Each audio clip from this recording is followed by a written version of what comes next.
गुड्डू हंसर तुझको अभी नहीं लेंगे लेंगे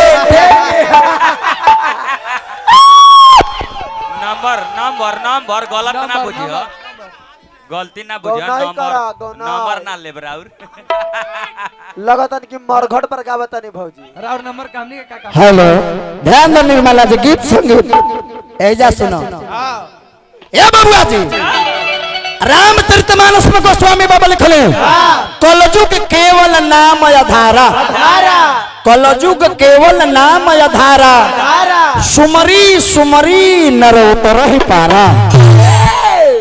आजकल के 75% अपना पिताजी बाबूजी के बेटा लोग कहना नहीं कमाना। अरे बाप बेटा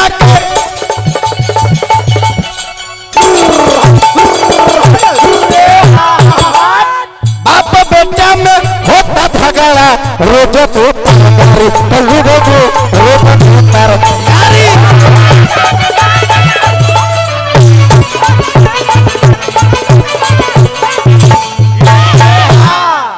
माता अगर धरती है तो पिता आसमान है, माता धरती है तो पिता आसमान है। पिता जीवित है तो माँ के चूड़ी लहठी सिंदूर सुहाग है। माता पिता जीवित है तो बाजार के खिलौने अपने हैं, माता पिता नहीं है तो बाजार के खिलौने सपने हैं।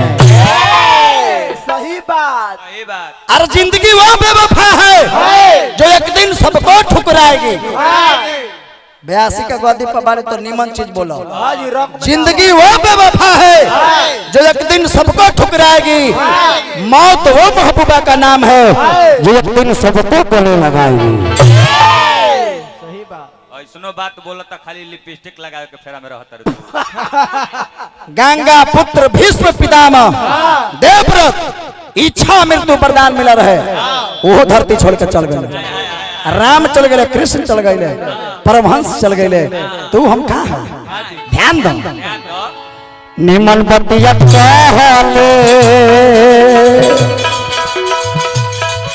अरे कुंवर कमलवा सजी निमन बतिया कहले अरे कुंवर कमलवा सजी कोई के बतिया कलामा कोई के बतिया कलामा अरे कल जुग में अरे कोई सन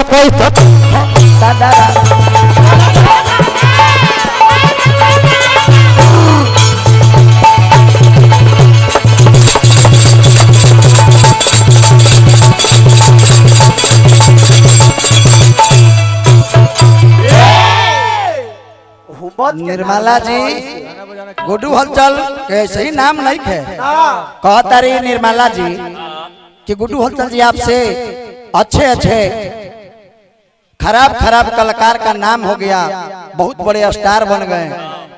अभी के डेट में 30 दिन खाली नहीं रहा निर्मला तहरो नाम हो जाए क्या कि हाइब्रिड वाला खीरा खाता रही घरी। अब आई तनिका 5 मिनट हम माई जी के जौना अवसर पाइल बनी 5 मिनट प्रसंग हम गाई प्रसंग ना आदेश करब तब चैता चैती चैता के लहो।